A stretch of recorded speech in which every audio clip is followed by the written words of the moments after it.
Pemirsa, Anda menyaksikan Breaking News bersama saya, Seradita. Kasus demam berdarah dengue atau DBD mulai menyebar di kawasan ibu kota Nusantara di Kalimantan Timur.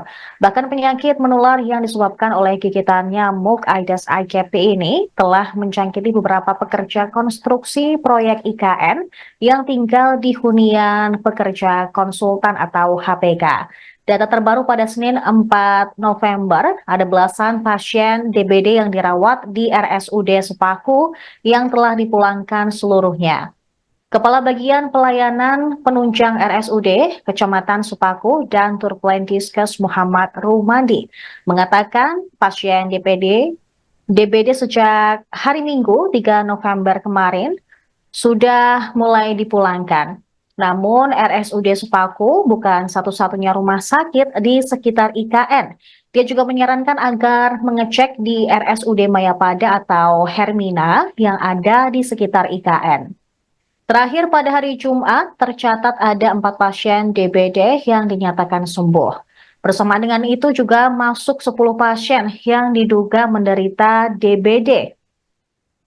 Untuk mengetahui informasi selengkapnya, kami telah terhubung dengan jurnalis tribunkaltim.co, Ibnu Taufik, yang melaporkan dari kawasan hunian pekerja IKN Supako. Selamat malam, rekan Taufik. Ya, selamat malam rekan Sarah di Solo. Saya ada di hunian pekerja Komplek IKN di Kecamatan Sepaku, Kabupaten Penajam Pasir Utara, Kalimantan Timur. Iya, Taufik, boleh bisa dilaporkan bagaimana situasi di sana karena berdasarkan data yang kami himpun ada beberapa pekerja di IKN yang terjangkit DBD. Iya, Sarah. Jadi awalnya Tribun Kaltim mendapat data dari Kementerian Kesehatan bahwasanya angka insiden rate daripada kasus DBD di Kabupaten Sepaku itu menempati urutan tertinggi kedua nasional, angkanya 700. Jadi kita melakukan pengecekan di kawasan Sepaku di IKN dan ternyata memang di hari Jumat kita menemukan kasus tersebut. Kita juga menelusuri di kawasan HPK, tadi kami ketemu dengan beberapa pekerja, kebetulan kita ketemu dengan ketemu dengan salah satu pekerja yang pernah mengidap dan ternyata memang tidak terjadi hari ini saja atau hari-hari ini. Tapi pekerja itu mengaku teridap sudah sejak bulan Juni Juli. Bahkan cerita dari salah satu pekerja namanya Sohibul mengatakan bahwasanya dia bersama 16 atau 15 orang temannya yang tidur satu kamar itu saling bergantian tumbang karena demam berdarah. Artinya memang kasus ini tidak terjadi saat ini. Jadi terjadi sudah sejak bulan Juni Juli. Nah, kemudian yang kita dapat juga dari epidemiologis di Universitas Mula Warman, diduga bahwasanya kasus DBD yang ada di Kabupaten PPU ini bukan belum mencapai puncak karena musim hujan masih akan terjadi pada bulan November, Desember, bahkan hingga Januari. Jadi ini menjadi warning bagi seluruh warga di Penajam Pasir Utara yang angka insiden rate-nya tinggi, utamanya di kawasan IKN di teman-teman yang ada di hunian, 12.000 hunian yang 12.000 pekerja yang ada di sini. Dan itu tidak seluruhnya, masih ada hunian di luar HPK yang ditempati pekerja IKN. Mereka termasuk orang-orang yang rentan terkena ini karena pola hidup mereka urban, kemudian hidup di kamar yang tidak rapi, tidak bersih, kemudian sanitasi yang mungkin tidak bersih. Di luar HPK tentu risikonya lebih besar, Sarah. Baik, jadi sampai saat ini belum diketahui pasti berapa data pekerja IKN di Sepaku yang sudah terjangkit ataupun sudah sembuh dari DBD. Iya, secara angka memang kita tidak bisa mendapatkan angka yang pasti dan mesti di disclaimer. Ini tidak hanya terjadi di kawasan HPK atau pekerja konstruksi, tapi ini data akumulatif dari seluruh Kabupaten Penajam Pasir Utara. Kita mencoba mengkonfirmasi hal ini kepada otorita IKN, namun sampai sore ini kami dijanjikan tadi pukul 16 waktu Indonesia Tengah, dijanjikan data, tapi tidak diberikan juga, nanti masih di-delay. Dan teman-teman di otorita IKN di Balikpapan ternyata juga masih menunggu kepastian data dari Jakarta yang akan ditekel oleh Humas Otorita di pusat. Namun demikian, kami sebagai upaya untuk melakukan edukasi kepada warga, kami tidak hanya mengecek di RSUD Sepaku yang menjadi rujukan teman-teman di pekerja konstruksi ketika mengalami demam, tapi kita juga mencoba mengecek di Rumah Sakit Mayapada yang lokasinya ada di dalam komplek IKN. Terkonfirmasi saling masuk keluar. Hari ini ada 3 pekerja yang menderita demam berdarah. Begitu, Sarah. Sampai sekarang berarti belum ada konfirmasi ataupun langkah-langkah konkret yang akan dilakukan oleh Ya. otorita untuk mengantisipasi adanya lonjakan kasus demam berdarah. Kita sebenarnya menunggu dari otorita untuk memberikan data ini karena apapun ini akan menjadi atensi secara nasional ya dengan kasus DBD yang ada di otorita di kawasan HPK atau di kawasan IKN, karena ini menjadi penting, menjadi perhatian kita semua. Namun demikian, dari salah satu kesaksian Sohibul, satu penderita tadi, hampir setiap hari ada teman kerjanya yang tidak bisa bekerja dan kemudian ketika diperiksa itu demam berdarah. Jadi kasus ini sebenarnya yang muncul angkanya barangkali yang terdeteksi, tapi yang lain tidak, karena tidak semua penderita demam berdarah itu dirawat. Sohibul juga mengatakan bahwasanya dia tidak sempat melakukan rawat inap. Dia periksa, kemudian dikasih infus dan kondisinya yang kuat, dia bisa pulang. Sohibul tadi ketika kepada kami juga menceritakan bahwasanya ada salah satu temannya yang sampai agak parah, dirawat sampai 8 hari dan biayanya sampai 22 juta. Alhamdulillah, Sohibul mengatakan PT tempat dia bekerja menanggung seluruh biaya rawat inap karena dia kena DBD. Jadi Sarah, datanya memang kita menunggu dari otorita IKN dan Dinas Kesehatan Penajam Pasir Utara yang sampai saat ini masih mencoba kita upayakan namun tidak segera membuka data tersebut. Perlu kami sampaikan, Sarah, bahwasanya sebenarnya pihak manajemen Bina Karya yang ada di otorita IKN ini melakukan manajemen yang baik terhadap 12.000 pekerja yang menghuni di 22 tower HPK. Jadi saya perlu ceritakan di sini ada 22 tower. Nah ini juga contoh ada truk lewat. Ini adalah air untuk tiap-tiap tower. Jadi di sini tidak ada sumber baku. Air adalah dikirim dari tempat lain dan di dropping. Jadi saya ulang, ada 22 tower di hunian ini, di HPK ini, HPK 1. 18 tower untuk kapasitas terampil itu masing-masing diisi oleh sekitar 700 orang, di mana setiap kamarnya ukurannya 6x6 dihuni oleh 14 hingga 16 orang, jadi tingkat bersusun. Situasinya ada di footage-footage yang kami kirim tadi. Sementara 3 tower dihuni oleh golongan ahli yang kapasitas maksimalnya 1 tower adalah 500. Sudah sangat bagus karena tidak ada satupun genangan air di dalam MCK. Jadi semuanya menggunakan sistem shower, tidak ada genangan begitu. Jadi sebenarnya teman-teman di Bina Karya yang mengelola HPK ini sudah cukup bagus dalam mengelola. Hanya memang karena 12.000 pekerja yang ada di sini dan juga mungkin pekerja lain yang ada di luar HPK itu ya banyak orang hingga kita sulit untuk melakukan pengontrolan. Sarah. Baik, terima kasih rekan Ibnu Taufik dari Tribun Kaltim Co yang sudah melaporkan langsung dari kawasan hunian pekerja IKN Sepaku. Terima kasih atas laporan Anda, selamat kembali bertugas.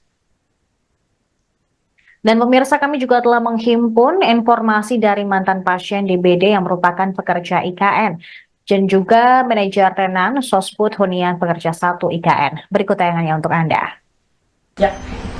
Oke, saya ada di salah satu hunian pekerja, tapi demi melindungi hal-hal yang tidak diinginkan saya rahasiakan ini di tower mana ya. Tapi saya ada di 101 salah satu tower. Ini 18 orang ya.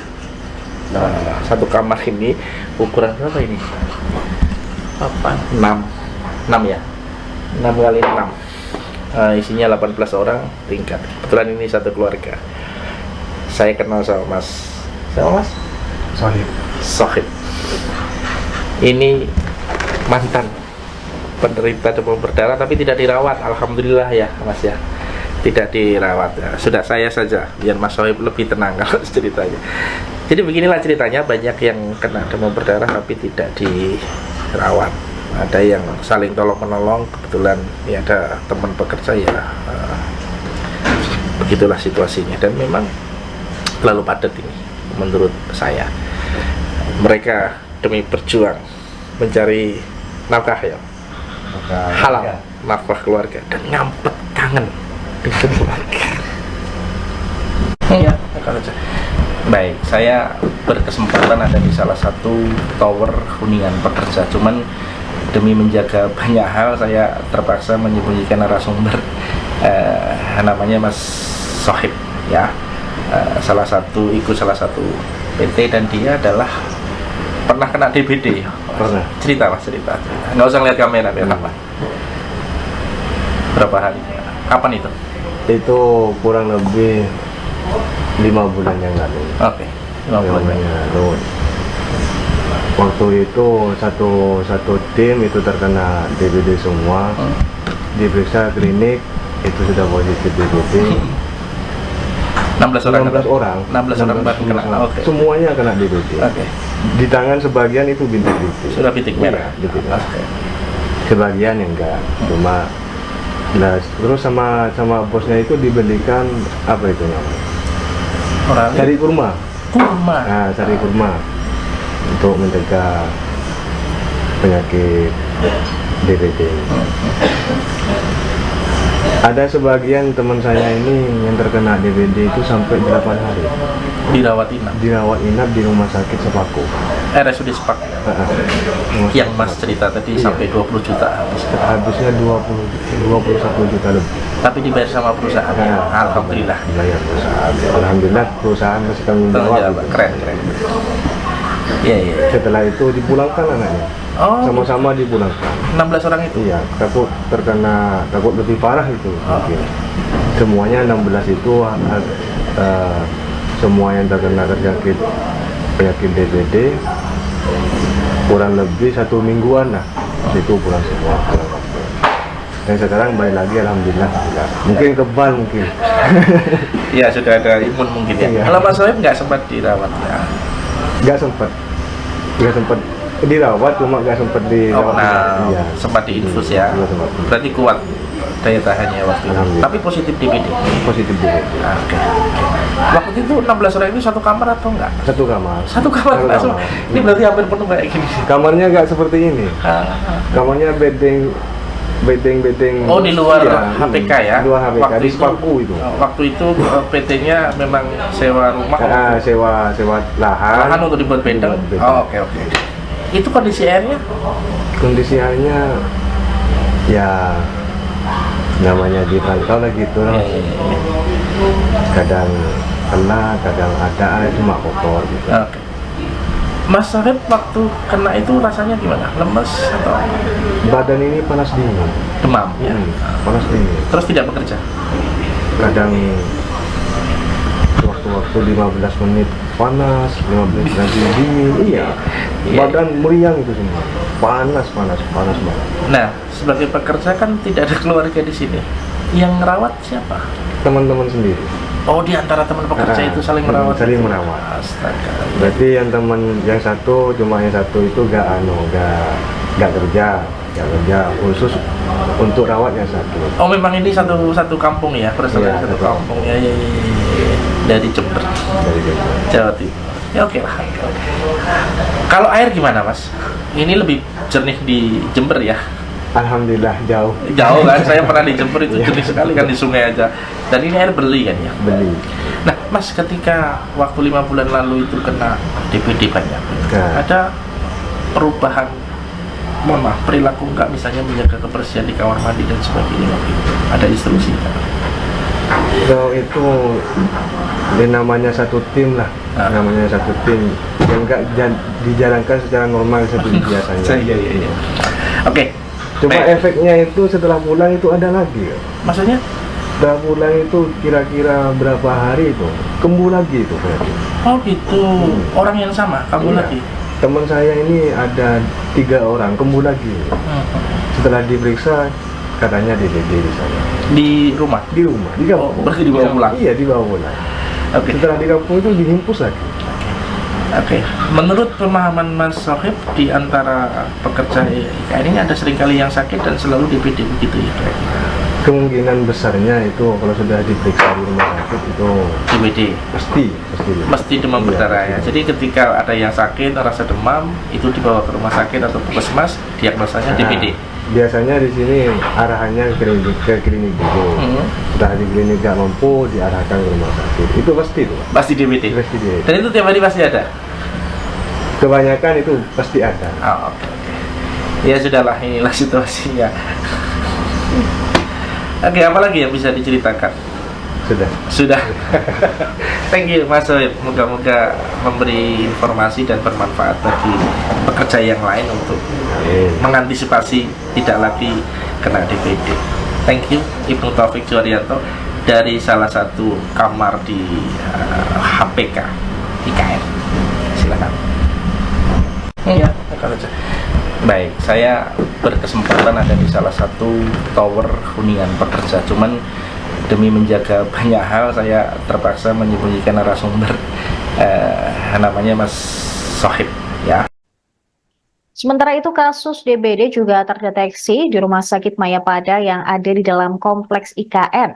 Sumber terpercaya di rumah sakit tersebut membenarkan bahwa sejumlah pasien DBD keluar masuk dirawat di RS tersebut. Namun hingga saat ini belum ada keterangan ataupun respons dari otorita IKN terkait adanya sebagian pekerja yang terkena kasus atau mengidap DBD. Saat ini kami juga telah terhubung dengan jurnalis tribunkaltim.co, Zainul, yang melaporkan dari kawasan Balikpapan terkait dengan respons otorita IKN. Selamat malam, rekan Zainul. Ya, baik. Selamat malam, rekan Sarah. Baik, bagaimana? Apakah saat ini sudah ada informasi ataupun respons dari otorita IKN terkait adanya beberapa pekerja yang terjangkit DBD? Ya, baik, rekan Sarah. Kami sudah mendapatkan informasi terbaru dan juga data terbaru terkait kasus DBD yang terjadi di kawasan Ibu Kota Nusantara. Dan respon ini sendiri melalui staf khusus Kepala Otorita Ibu Kota Nusantara bidang komunikasi publik, yaitu Bapak Troy Harold Yohanes Pantau. Di mana beliau mengatakan bahwa data kasus DBD di wilayah Kecamatan Sepaku yang merupakan kawasan Ibu Kota Nusantara sudah menunjukkan tren penurunan. Berdasarkan laporan dari RSUD Sepaku, lalu Rumah Sakit Mayapada Nusantara dan Rumah Sakit Hermina Nusantara, puncak penurunan DBD terjadi pada bulan Agustus dengan kasus sebanyak 178 pasien. Namun, rekan Sarah, saat ini terjadi penurunan kasus yang mana pada bulan Oktober sebanyak 62 pasien dan bulan November sampai dengan tanggal 4 ini maksud saya, itu terjadi penurunan meskipun hanya 2 pasien. Lalu total pasien dari bulan Januari sampai dengan bulan Oktober itu sebanyak 561. Kemudian kasus terbanyak dari Rumah Sakit RSUD Sepaku itu berjumlah 534. Sedangkan di Rumah Sakit Mayapada dan Rumah Sakit Nusantara, maksud saya Rumah Sakit Mayapada Nusantara dan juga Rumah Sakit Hermina Nusantara itu tercatat sebanyak 27 pasien. Lalu kemudian para pekerja IKN lebih banyak memang mendapatkan perawatan di Rumah Sakit Mayapada dan juga Rumah Sakit Nusantara, Hermina Nusantara, yang memang hanya sebagian yang dirawat di Rumah Sakit Sepaku.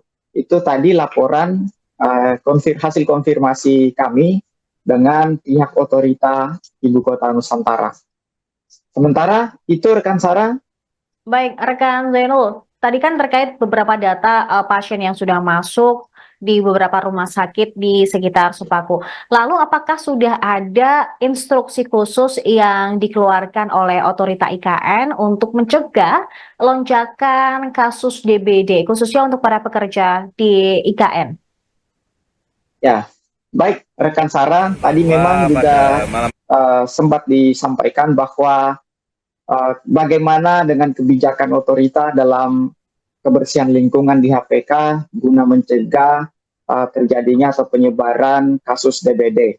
Jadi memang pihak otorita telah mengeluarkan himbauan bagi penyedia jasa konstruksi dan juga masyarakat di wilayah IKN untuk melakukan pemberantasan sarang nyamuk atau PSN melalui kegiatan 3M, yaitu menutup tempat penampungan air, lalu kemudian menguras tempat penampungan air, dan yang ketiga memanfaatkan kembali barang bekas seperti botol bekas dan ban, kaleng, drum, dan lain sebagainya.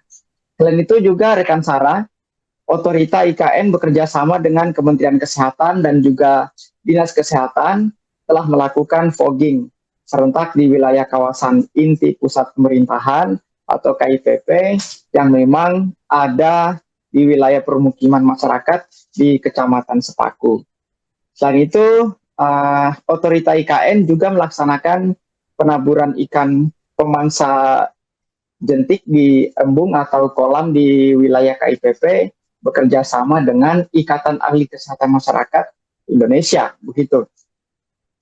Selain itu, otorita juga akan melaksanakan penyuluhan pemeriksaan kesehatan dan juga pengobatan gratis bagi para pekerja konstruksi dan masyarakat sekitar, khususnya masyarakat sekitar di kawasan IKN.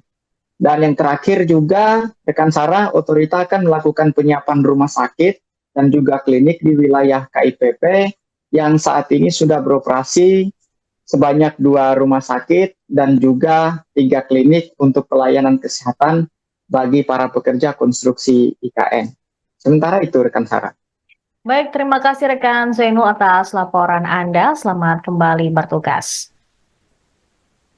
Dan pemirsa, kami juga telah menghimpun informasi dari manajer tenan Sosbud Hunian Pekerja 1 IKN dan juga mantan pasien DBD Pekerja IKN. Berikut tayangannya untuk Anda. Pembersihan bukan hanya di lingkungan luar, di outdoor, tetapi indoor, di dalam kamar pun juga di bagian itu. Dan itu kami upayakan terus dilakukan, termasuk juga tempat-tempat penampungan air yang juga mungkin jadi tempat risiko nyamuk untuk berkembang biak, itu juga kami kendalikan untuk tidak dibuat atau diwadahi di dalam hunian yang sedapat mungkin. Sehingga memang toilet kami itu, kamar mandi kami itu nggak ada bak penampungannya. Oh, ember aja ya? Nggak ada juga embernya, Pak. Kami jet shower, Pak, pakai shower. Kamar mandi kami shower, Pak. Jadi memang betul-betul nggak ada tampungan air. Di semua HPK? Di semua unit toilet di tower-tower itu nggak ada untuk tampungan air. Justru di tandonnya yang ada ya? Iya, justru di tandon pun itu, Pak. Catatan gini, Pak. Tandon itu sebenarnya bukan untuk kebutuhan air bersih untuk mandi. Sebenarnya itu hanya untuk menampung air hujan, untuk penyiraman tanaman, pembersihan lantai, pemeliharaan untuk area-area yang perlu dibersihkan, dirapikan, seperti itu melalui air dari toren itu. Tetapi kalau secara kebutuhan air untuk normal itu dari groundwater tank, GWT namanya. Oke, jadi kalau untuk kebutuhan MCK itu dari GWT, dropping air ya? Iya. Dropping ya? Bukan air yang dari toren, Pak. Air toren supaya supportnya aja. Kalau di GWT itu kurang, baru nanti di toren. GWT itu berarti kan groundwater tank yang besar itu, Pak, yang kapasitasnya ada 1000 kubik, 8000 kubik. Di dalam tanah?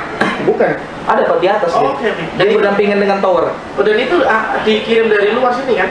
Itu dari Dasanggai. Oke, jadi airnya di drop kan? Di drop ya? Betul, didistribusikan dari Dasanggai yang diolah dulu juga melalui proses IPA. Iya. Setelah pengolahan air itu ya kurang lebih sama jadi air baku kayak dari PDAM gitu, Pak. Kemudian didistribusikan dari Dasanggai ke HPK. Di HPK itu ditampung di groundwater tank. Kemudian dari groundwater tank itu GWT itu didistribusikan ke tower-tower. Satu GWT itu didistribusikan ke 2 tower. Yang kapasitasnya satu tower itu kurang lebih 798 orang maksimal kalau terisi penuh oleh penghuni. Ya, jadi kalau 2 tower ya kurang lebih 1000-an dari supply. Mas, dari seluruh HPK yang ada ini ada berapa tower? Total 22 tower, tetapi yang untuk hunian hanya 21. 21 tower Hunian. Ya, untuk hunian. Satu tower berapa isinya? Macam-macam, Pak, beda-beda. Rata-rata. Kalau untuk yang tower terampil itu kapasitasnya 700 60 orang. Untuk tower terampil. Ya, Terus kalau tower ahli itu hanya menampung kurang lebih hanya 500 orang. Oke. Tower terampil ada berapa? Tower ahli ada berapa? Tower terampil ada 21 kurang 3 berarti ada 18. 18. Iya, 18. Oke. Tiganya baru tower tenaga ahli. Oke, jadi ada 21 tower. Ini 22 yang di sini untuk perkantoran dan Ya, sama kantor ini kan dihitung 21 tower, 22. yang dipakai hunian Hanya 21. 21. Yang 18 adalah tower terampil. Isinya rata-rata 700 kapasitasnya. Yang tower ahli itu isinya 500. Ya. Ada 3. Oke ya. Itu kalau Banyak maksimal ya. diisi full. Ya, itu kan Tadi dari kan full kan. ya kalau secara aktual kan nggak semua full, Pak, kayak gitu. Ukurannya tadi saya lihat setiap kamar itu 6x6. Betul. Untuk terampil kali ya. Terampil itu, Pak. 6x6 dengan ranjang ada 18. Bukan 18, Pak. Itu hanya 7 ranjang sampai 8 ranjang. Tetapi bednya yang Tingkat. ya, Oke. bednya yang 18, bednya yang 14. Seperti itu. Ya, jadi nggak gampang juga ngelola banyak orang gitu. Nggak tambah, Pak. Nama yang dikelola kan manusia, Pak, di sini. Satu HPK ini kira-kira 12.000 ya untuk HPK Per update sekarang kurang lebih di angka 11.800-an pekerja yang ada di APK Dari update seluruh sekarang. Indonesia. HPK 1 itu kan. Baru APK ini, Pak, baru APK kawasan APK 1. Lo ada berapa HPK? Di kawasan APK 1 ini, Pak, ada 4 tapak. Set 1A, 1B, 1C, sama set 2. Nah, ini APK tahap 1, APK 1. Oke. Nah, ini yang baru dibangun tuh di APK 2 di sana. Itu lagi baru dibangun juga, tapi belum ditampung untuk pekerja. Yang 21 tower itu belum semuanya itu. Sudah, Pak, sudah. Oh, sudah ya? Sudah, itu APK 1, Pak. Oh, oke. Yang di sini. Yang kita tempatin sekarang ini APK 1B namanya. Oke. Set 1B. Baru bangun HPK 2. Ya, yang di sana itu APK tahap 2 paket 2 yang dikerjain. Pakai tahap 1 APK 2 tahap 1 ini sudah selesai, itu 7 tower. Iya. Ini lagi dibangun lagi 7 tower. Jadi totalnya nanti di APK 2 itu ada 14 tower. Tetapi belum digunakan untuk menampung pekerja. Baru hanya menampung tamu temporary. Kalau ada kunjungan presiden, menteri, atau acara-acara. Iya, ya seringkali ribet kalau Betul, Pak. Itu kami sebenarnya yang jadi tempat.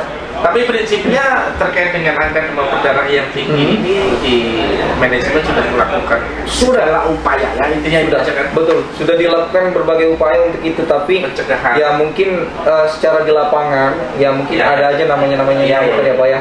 Dan mungkin ya juga kembali dari perilaku pekerja yang ibaratnya harusnya dengan keadaan yang saat sekarang ini untuk memperhatikan diri sendiri gitu kan, Pak. Walaupun dari kami pengelola sudah mengupayakan secara menyeluruh Ya. untuk pengendaliannya, tetapi kembali lagi pribadi dari pekerja masing-masing yang memang juga sebenarnya kami sosialisasikan, Pak. Jadi kami juga itu sebenarnya ada giat inspeksi. Jadi setiap kami inspeksi itu kami sosialisasi, sampaikan bahwasannya jaga kebersihan, rawat untuk kebersihan huniannya, dipelihara untuk fasilitas kami sehingga mereka kan nyaman. Betul. Karena kan yang menggunakan dan memanfaatkan mereka sendiri. Tinggal kami support untuk pemeliharaannya, perbaikannya. Kalau itu ada untuk khusus tower yang memang kita rutin juga dilakukan tiap hari. Dan itu di supervisi sekalian dibantu sama teman-teman dinas kesehatan PPU dan Kaltim, Betul. terus Kementerian Kesehatan. Iya. Oke. Itu terkait untuk yang ya memang kan kami tidak di bidangnya untuk itu, Pak. Betul. Mereka memang harus disupport dengan pihak-pihak lain kan untuk bisa disupport. Tetapi lebih ke Download Tribun X sekarang. Menghadirkan lokal menjadi Indonesia.